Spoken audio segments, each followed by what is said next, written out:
Clabberton. Welcome to Conversing.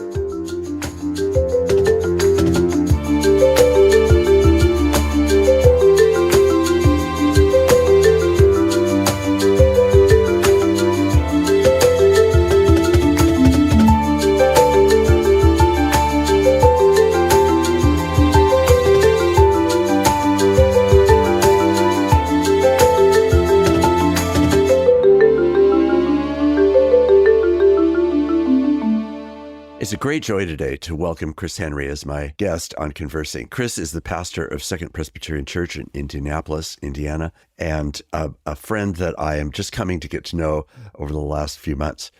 I stumbled into the discovery of Chris online and was taken by his preaching and have had the opportunity to be able to talk a bit about that. And today, and perhaps at some other occasion, we'll have a chance to explore that. Chris, welcome. We're so glad that you're here. Such a gift to be with you, Mark. Thank you. Appreciate it. Chris, one of the things that I really want us to focus on today is that we're in a period in our culture which has been obviously faced with the extraordinary upheaval of everything COVID. In fact, I myself, even as we are recording, am recovering from my first bout of COVID after nearly 3 years. So I have fresh empathy for what all of that's about. But what we both know is that the church and its common life in so many different ways has been disrupted by COVID, and it puts on the table something that I think every pastor faces, which is the challenge simply of rhythms and habits and practices and disciplines that are all part of what classically has been understood to be the rhythm of Christian life. All of that COVID has upset, among other things. And as a consequence, I want to explore that with you because I know you've thought carefully about these issues, and also because I think your church, along with every other church, has faced its own challenges related to these things. So let's just start a little bit with some self-introduction. Tell us about your own Christian formation and how Christian practices came to develop in your own life. Well, thank you. Yes. So I'm the son of a Presbyterian minister and a clinical psychologist. And so I never had a chance. Right. And I always say that I had the gift, and it truly was a gift, of being raised by whole communities of Christian believers in the congregations that my father served. To be a pastor's child was to be not only on display, but sort of embraced by the whole community. I have three siblings, and each of us responded differently to those dynamics. But for me, I joke that I was the kid who was standing next to my dad, shaking people's hands as they left the sanctuary. Truly, the gift of hearing my dad preach week in and week out, though that in no way felt like a gift at the time as a child, I realize now that those experiences were so deeply formative for me. The first congregation that my dad served was it was the place where he had interned as a seminary student, and the congregation that ordained him. And it was in a rural tomato farming community in outside of Salisbury, North Carolina. And when you talk about the rhythms of the Christian life, really that's where those set in for me. It was worship on Sunday, it was Wednesday night, it was Sunday night prayer meeting, and not just the church life of the community, but really the community's life centered around faith, centered around the rhythms of church. And so even though we only were there until I was in fourth grade, I think about that as a deeply formative experience. Yeah, it's very impressive to me to think of that kind of a background, partly because I know that for people who have grown up in that sort of setting, it instills some things that are deeper even than instincts. Yes. I think. Yes. There's something about almost biorhythms that are set in motion. Yeah. And I realize that doesn't always take, and everybody responds, of course, ultimately in their own distinct way. But it's a joy to hear that. Tell us one or two just little quips or images of that you picture with your dad. Yeah. Well, so we lived in a manse, and the manse, there was literally the manse, and then there was a tennis court, and then the church. And on Sunday mornings, as young as 4 or 5 years old, my dad would leave early, of course, to get there to his study and put things together. And we were kind of on our own to come up the hill to church when we were ready to go to church. Maybe not quite that young, but pretty young. And so it was expected of us that we would be there, but it's also where we wanted to be. Part of why I wanted to be there was that there was a gentleman named Ralph Moore. We called him Uncle Ralph, and he had juicy fruit chewing gum and would always greet us at the door with that chewing gum, the only gum we got all week long. So we looked forward to that. I called members of that congregation aunt and uncle. Aunt Jean and Uncle Sam were not blood relatives of us, but she was my Sunday school teacher. He was a farmer whose house we would go to. My first grade teacher was the pianist for the church, and my elementary school principal was the organist. And so it was the whole community. My entire, Sunday through Saturday life was really rooted in that community of the church. The other thing I remember, my dad really helped start a youth group in that church. They had been a long time without young people, and kind of he helped to rebirth a youth program. And when you are 5, 6, 7, 8 years old, teenagers were like gods and goddesses. And so I would follow these teens around in this tennis court. I had basketball goals. And so I would go down and sit just begging that one of them might say, "Chris, why don't you come out and play too?" And occasionally they did. And so I think in some ways I was as formed by the inclusive practices of that community to say, yeah, sure. Almost like the mascot. When I was 9, when I turned 9, my Christmas gift, my birthday gift was they put a little 6-foot goal out on that basketball court. Nice. And my dad had one of those gigantic video recorders. And I've got a home video of me saying, introducing myself and then saying, "I'm going to go to Duke University and play on the basketball team." Oh my gosh. And this is at 9. This is at 9. Only one part of that came true. I never got to play on the team, but I did make it to Duke eventually. So it was a safe community. It was a joyful community. It was a place where, you just knew you were embraced. Yes. When you were entering college at Duke and studied, I believe, religion there, why and how did you just decide to do that? And how did that fit into the rhythm of your life? Had you just seen yourself on a trajectory toward pastoral ministry? And is that why, or was it because of something else? Yeah, it was a little bit of a turn once I started. So I did speech and debate in high school, and that was my community. Those were my people. I did extemporaneous speaking and had some real success in doing that, was able to compete in national tournaments and do pretty well. And so because of extemporaneous speaking, I sort of was veering toward the political and thought I'd go to law school, actually, and then elected office. That was kind of my stated goal when I was looking at colleges. I ended up choosing between Davidson and Duke. And I remember my mother wisely saying to me, you should think about Duke, but find your Davidson at Duke. And my Davidson was the Presbyterian campus ministry. It was my smaller community. It was a place where, I developed friendships and relationships early on.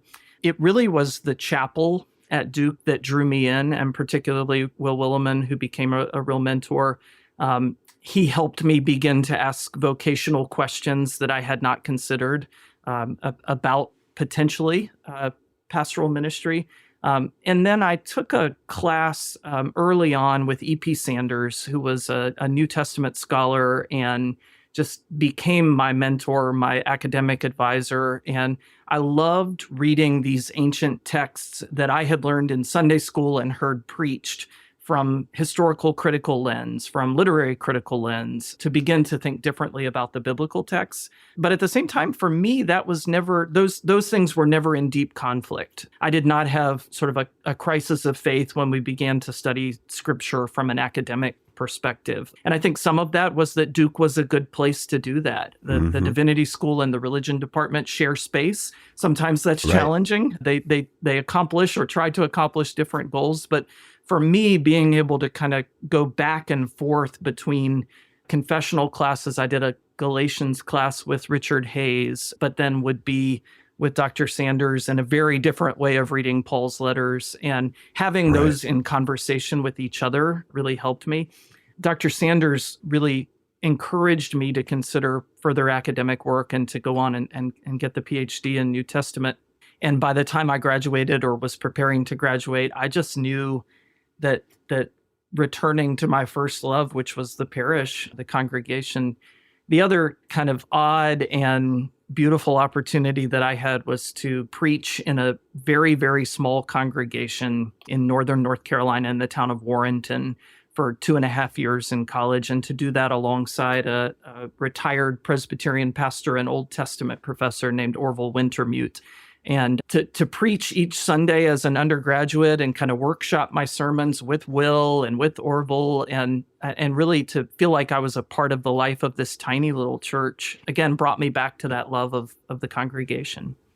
Right. It's a beautiful image. So as you come through your seminary training, which then happens at Columbia Seminary in Atlanta, Decatur, tell us how that added yet another layer to this process. Well, I wanted to go to a seminary where I felt like there was enough academic challenge to keep me interested and the opportunity to really develop pastoral skills. And preaching became really my joy and my passion. And so I wanted to go to a place where I could really learn from, homileticians. For me, getting to be taught by David Bartlett, who had come to Columbia at the same time I did from Yale, Anna Carter Florence, and Chuck Campbell was a perfect balance. They brought such different approaches, but all of them had a lot to teach me. And I was still very green, very new. Anna really challenged me. She told me to stop reading other people's sermons for a period of time. She said, "You're really good at channeling these great preachers whose sermons you love to read, but you have to develop your own voice." That was a really seminal moment for me from a professor. And then what happened was, I signed up for supervised ministry in a congregational setting and ended up at Morningside Presbyterian in Midtown Atlanta. And even in seminary, I thought perhaps the academic route, perhaps returning and getting the PhD was a possibility until I came under the tutelage of Joanna Adams at Morningside. And Joanna's incredible passion for the parish and her approach to congregational ministry captivated me. It was, the church was growing. We were having this incredible influx of folks from the community who had not been in church for a long, long time. And it was captivating. And Joanna was as important in my decision to stay with parish ministry as any single person, and continues to be. She's such a guide and a mentor. So I feel like in many ways, Mark, my story has been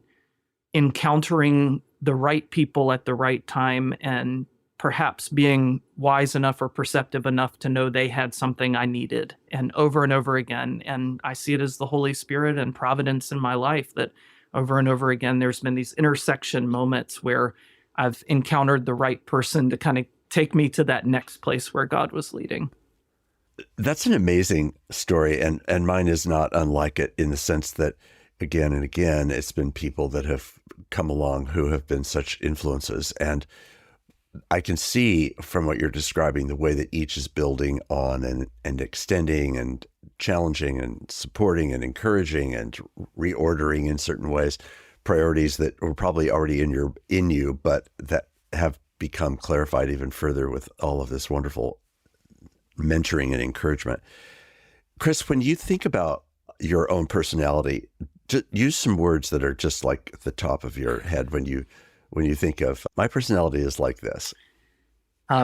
So my wife is a strengths finder coach. And when she was trained in that, of course, the first thing I wanted to do was find out what my strengths were. And she says that to this day, I'm the only person whose strengths she has surveyed or studied who has in their top 5 both focus and discipline.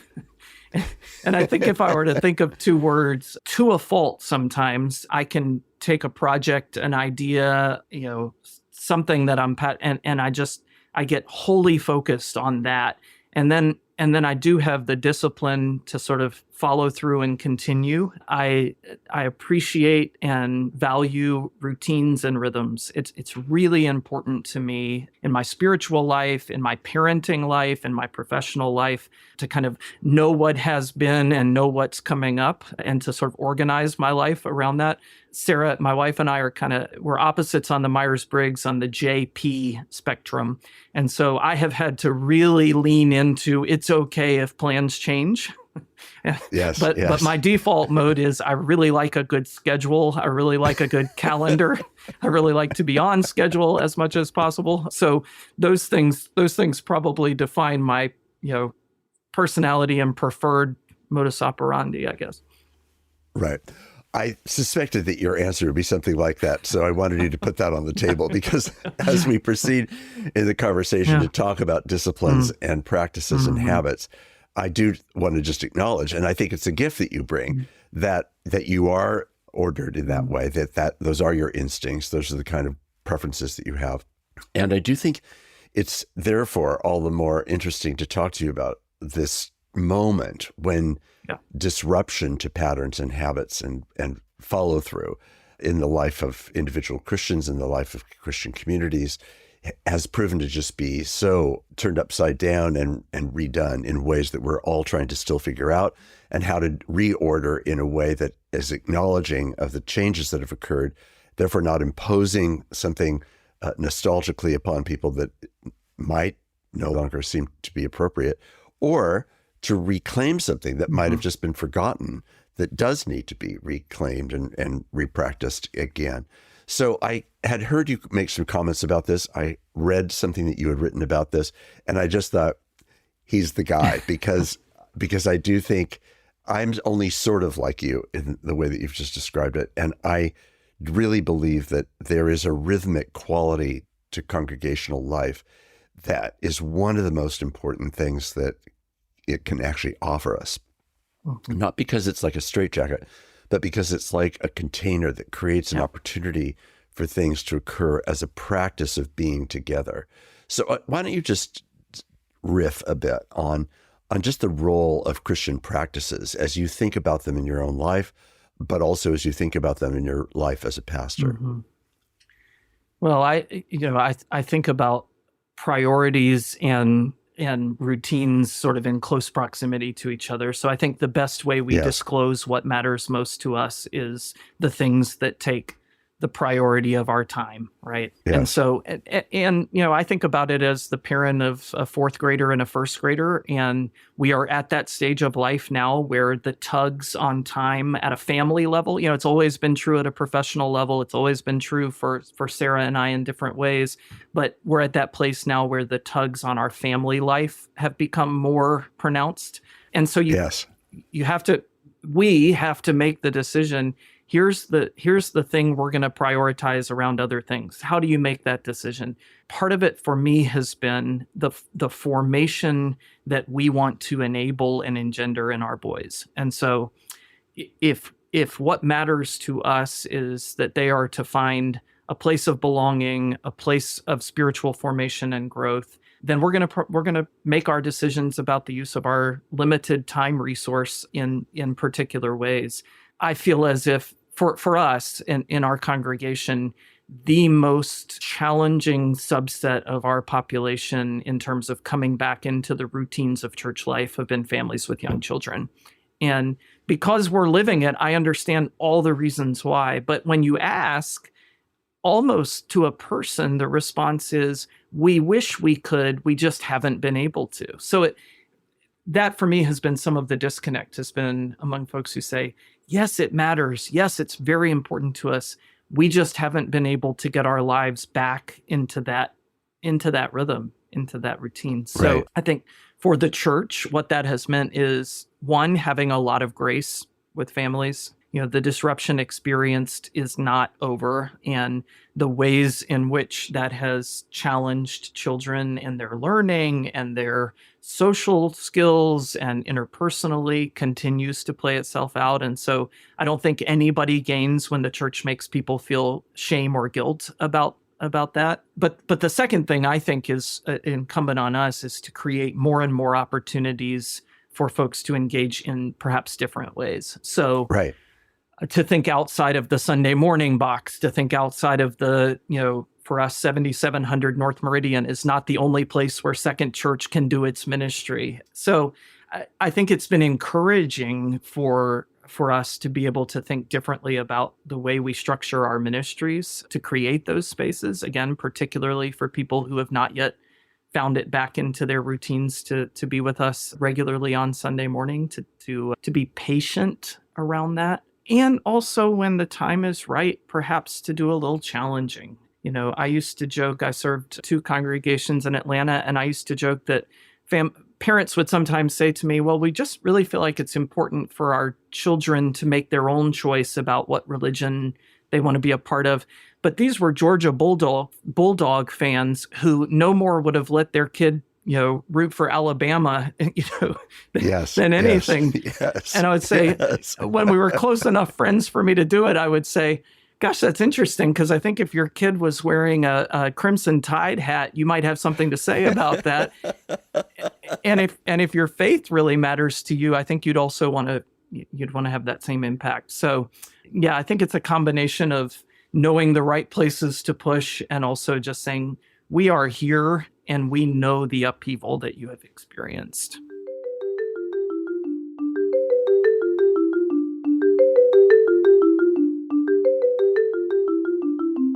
I'm Mark Labberton. You're listening to Conversing.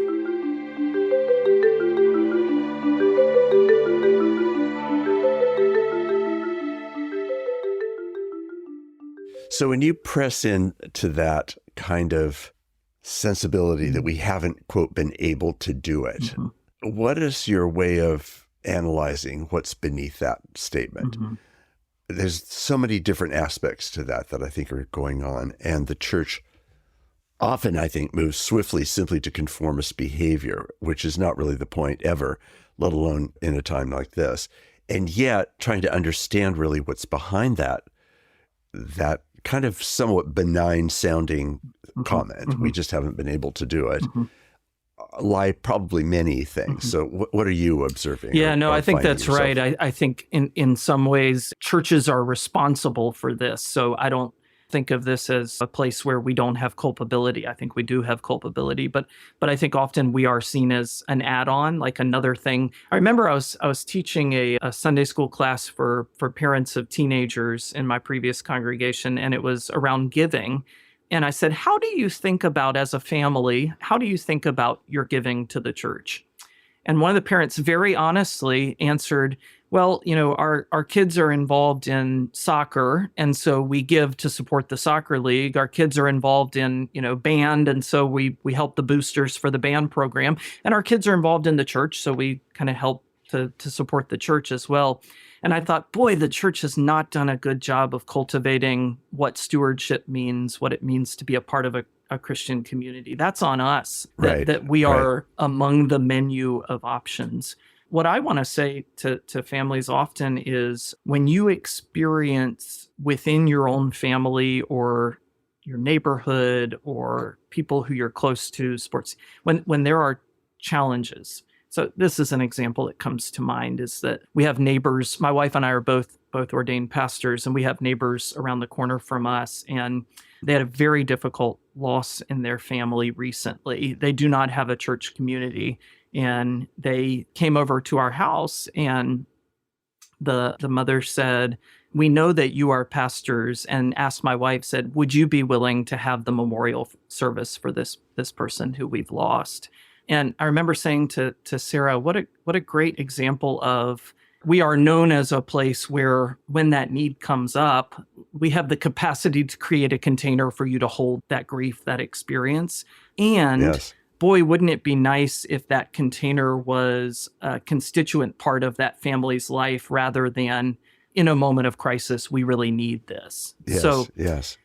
So again, I think what I find often is the pressures and challenges that people are facing are truly astounding. You don't have to go long in a pastoral conversation with someone to find not just, challenges and struggles, but really deep pain and trauma in a lot of people's lives. And I'm not sure that the church has done the best job of positioning ourselves, not as an answer to that, but as a community that intentionally says, we want to be with you in this experience that you're having. And we do bring some resources to bear. We do bring some, again, not answers or silver bullets, but we do bring, a wealth of resources that we didn't create on our own, that have served generations and centuries of communities quite well. I think one of the things that happens in a time like this is that people are caught in circumstances where they're trying to figure out meaning questions. And part of what's happening in a moment like your neighbor's crisis is suddenly a major meaning crisis. What is this tragedy about? How do we even begin to think about it ourselves? How do we socialize it in some way in which family and our friends can somehow be gathered around this crisis in a, quote, meaningful way? And I think there's a lot of people that are disconnected from church because they haven't found it an adequate means of making meaning or finding meaning. Now, that is surely one of the most dramatically negative ways of putting the circumstances that we're in, but I don't think it's very far off. Mm-hmm. And it's not because we haven't been making meaning and offering meaning making and encouraging meaning making, but because the terms of our lives have been so disrupted by COVID and the entailments around COVID that the automatic instinct to rely on a structure or a pattern or practice again feels like it's in question. Mm-hmm. And now it has to somehow either be reconstructed, which is, I think, the instinct that a lot of people have, mm-hmm.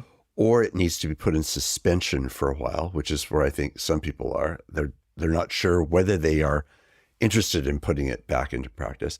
And some are perhaps just distracted and neglectful of what is needed. But it's at least that sort of array. So when I think about what you're suggesting is how you welcome and serve and respond to people in meaning-making ways, which is what practices and habits are supposed to be about. It's not just the shell of the routine. It's actually the content within that actually is, and the reality within that. So I'm just curious, how do you think about mm-hmm. that in terms of the ways that Second in Indianapolis is trying to understand meaning-making mm-hmm. and the challenges and opportunities of that in your community? Yeah. So I think that's exactly right. And the array of reactions and responses, and in some cases, you sort of ping pong from one to another, right? Like, or progress from one to the next. For us at Second, one of the things that we've tried to do is frame all of our ministry initiatives, all of our programs, all of the events, all of the classes we offer around three questions.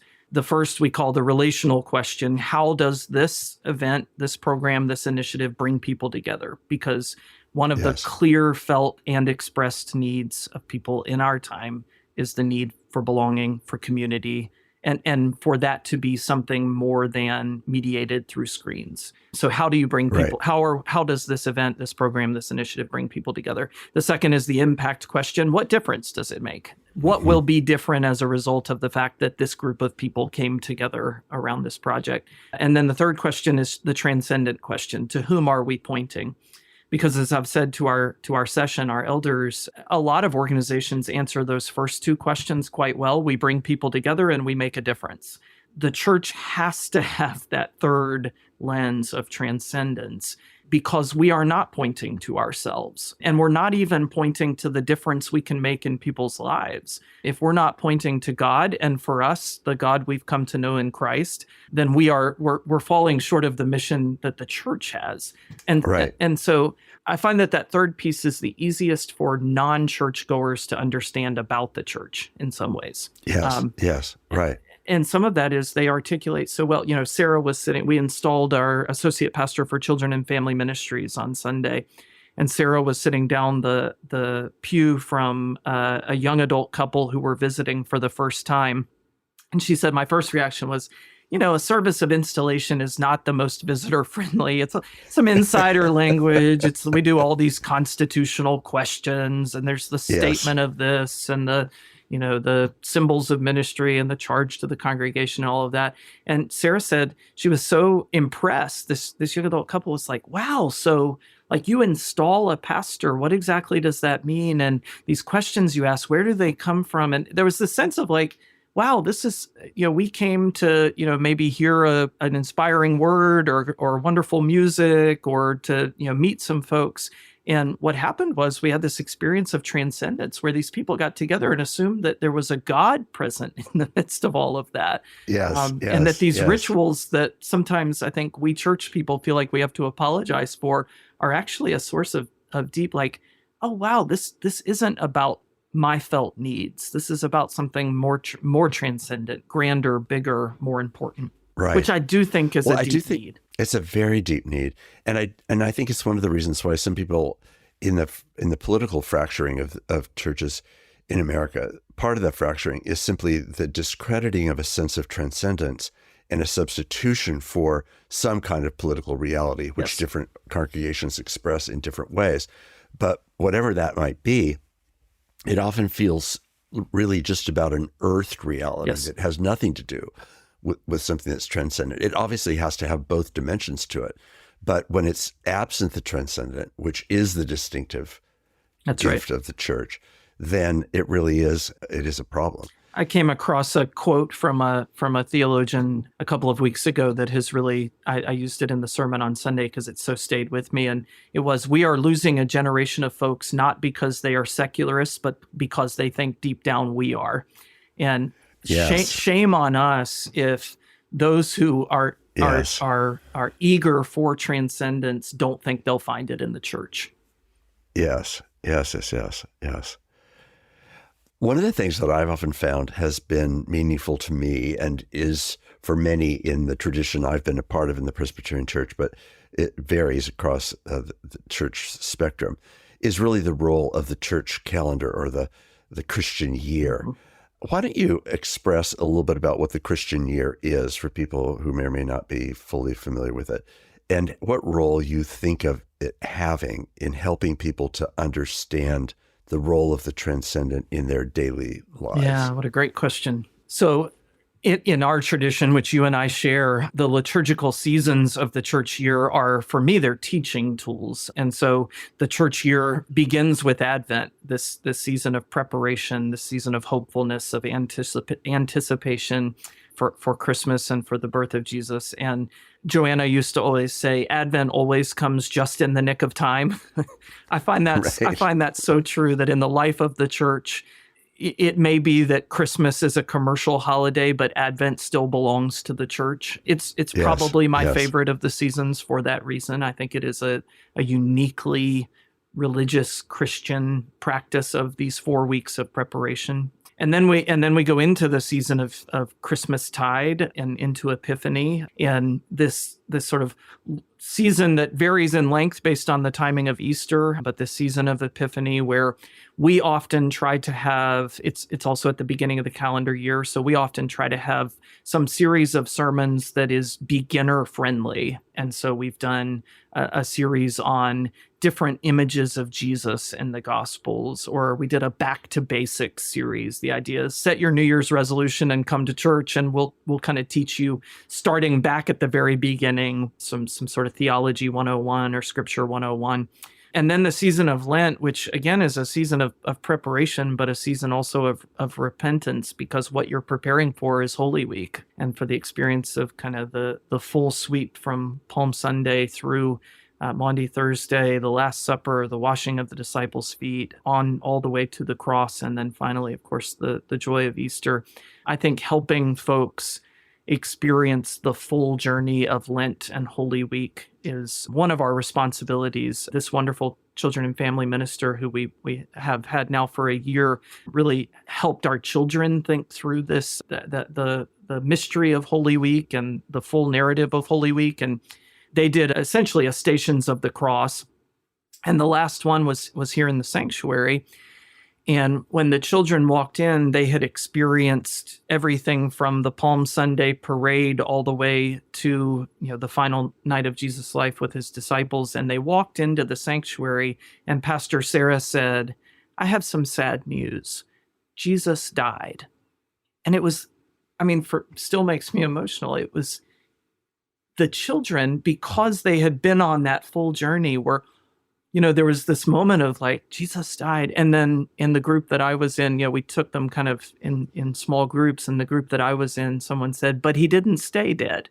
And that's the story, right? But but the kids had had enough of the experience all Yes. the way through. So then for us, the season of Eastertide is another opportunity to do a series where we try to focus on whatever the theme of the program year has been as we bring that year to a close in May, culminating with typically the end of our program year is the celebration of Pentecost and the birthday of the church. And one of the things that I value most in congregational life is when someone has been through the full sweep of the liturgical year for the first time and will write me an email or a note and say, I get it.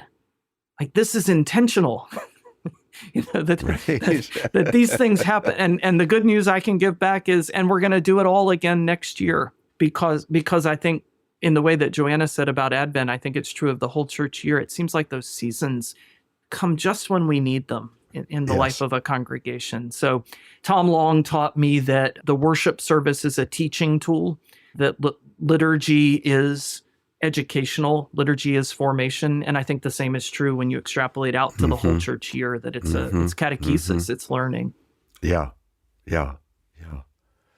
Do you find that the people in your congregation are welcoming of this rhythm called the Christian year in a way that you're pleased with? How would you assess where you are as a congregation in the incorporation and integration of that? Yeah, not just in public worship, but sort of in the sense of stepping into the narrative. Yeah, to a large extent, I think so. Here's a place where the shift to online forms of engagement, both in worship and otherwise, I think has helped churches like ours, partially because of how folks are able to engage no matter where they are. And so, again, I think you need the consistency of participation in the life of the congregation over a period of time. It doesn't work in the same way if you pop in once every 6 weeks. But if you pop in person once every 6 weeks, but are participating in some ways virtually throughout, I have found that folks have been pretty responsive to growth that occurs as a result of that regular participation and have been able to, I will, often get emails from folks who will say, you haven't seen us for the last couple of weeks, but we've been with you. You just haven't seen us. And so I've been pleased with how people have responded to those opportunities. We've got a fair amount of folks who spend significant parts of the year in other parts of the country. And I remember one couple saying to me, we used to, when we would go to Florida in the winter, we would kind of have our Florida church and we have our Indianapolis church. Now we just have one church. And when we're in Florida, we're still a part of the Second congregation. Nice. I think there's some value to that. I think there's some value to having the full, kind of fully immersed in the life of one community, one faith community. Right. I do think it's also an opportunity to realize how much this season of disruption has created fresh appetites for being able to really reflect on how these familiar habits can be reclaimed and repracticed in ways that sometimes literally online creates opportunities for, in a way that just doesn't necessarily happen if you're sitting in the same pew that you usually sit in every time you go to the same congregational setting. But also, I think, a fresh set of questions. So though I'm not now currently serving in a pastoral role, I'm very aware that as I walk through the church calendar, my own questions about what this season or that season means in a time like this, where we have attention. On the one hand, we show every day that we are obsessively, addictively habituated. So we are a world organized by the habituation, not least of technology and online social media and all of the things that are related to that. So clearly we have more than sufficient demonstration that we are quite happy to be habituated. It's just, to what are we habituated and in what way, and why are we habituated to those things and sometimes de-habituated to some of the things that in the past we would have had time for. Some of that has to do with time. Some of that has to do with the crisis at a deeper core, I think, of just acknowledging our need for self-discipline, because the other part is that we are habituated. We're habituated in an addictive way, which then really means that we're out of control. And habituation that is out of control is very, very different than habituation that comes in the way you were describing it at the beginning as sort of healthy, life-giving practices that sustain and nurture and hold us in the long ups and downs of life. And I do think there the church has a fresh opportunity to try to, in a way, redescribe how to lay hold of saying no to self in order to say yes to self in a different way. Mm-hmm. So I'm just curious how you respond to that. No, I think that's exactly right. And I think the desire is there for that. I said this past Sunday, I think we're at this crucial moment where there's pretty universal agreement that the way we're doing life is not working well for us, that we are harming ourselves and we're harming each other. Yes. We live in a fairly traumatized culture in a variety of ways. And the question now is, are we going to do something about that? Like it's as if we've all been able to diagnose the problem, or at least the fact that there is a problem. Are we going to choose some different ways? Are we going to choose some different habits? Are we going to try something different that might contribute to our spiritual, emotional, physical, communal health or not? I was just reading a wonderful essay that includes this quote from Ralph Waldo Emerson, which I think I'd read before, but it hit me a new way. He says something to the effect of, be careful what you worship, because what you worship you are becoming. And I think about how often I spend time staring into a screen. And in the same way that, in some traditions, you sort of fixate on an icon in worship, if there's an icon that I fixate on, it's a screen. And am I becoming, David Bentley Hart has this wonderful essay on artificial intelligence, and he takes the story of Narcissus and the staring into the pool. And he says that the risk is not so much that these artificial forms of intelligence will become sentient, but that we will become non-sentient, right? That we will we will come to reflect the technology that we have created, rather than the technology, reflecting us. And I think that's all about habits and all about rituals and all about reminding ourselves of the existence of transcendence and the grace of God. And what I want for my sons more than anything is that there be a faith that captivates their hearts the way that faith captivated mine. And I know that begins with them seeing me in worship, me in prayer, me in the spiritual disciplines and practices that have shaped my own faith and life. And I want them, those are the experiences that are most important for us as parents, for our boys to have. It's a great picture, and it's a great picture of a family potentially demonstrating and practicing what the congregation at large is meant to practice and what the wider world is meant to know, not because they share the same practices necessarily, because they may or may not, of course, share the faith, and practices culturally and racially, ethnically, denominationally can widely vary. But the reality of the habits that are life and faith and God affirming are remarkably nourishing to our lives. And the absence of those things can, over time, pay an incredible price and do real damage to us, to congregations, and to the community at large.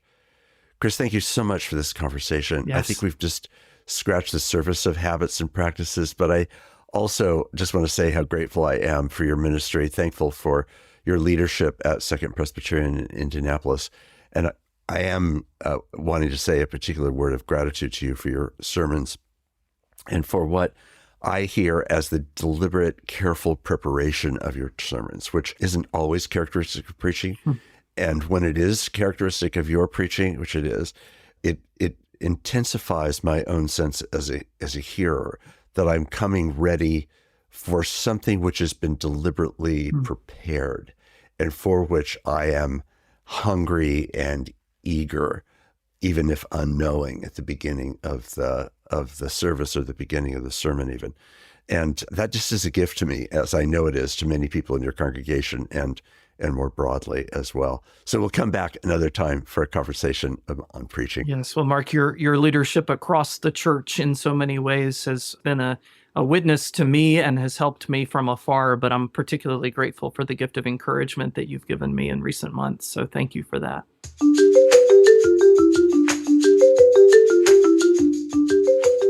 Thank you for listening. Subscribe to Conversing on your favorite podcast app to listen to new episodes as they're released. And please leave a review. Conversing is produced by Peter Laberton and distributed by Fuller Studio.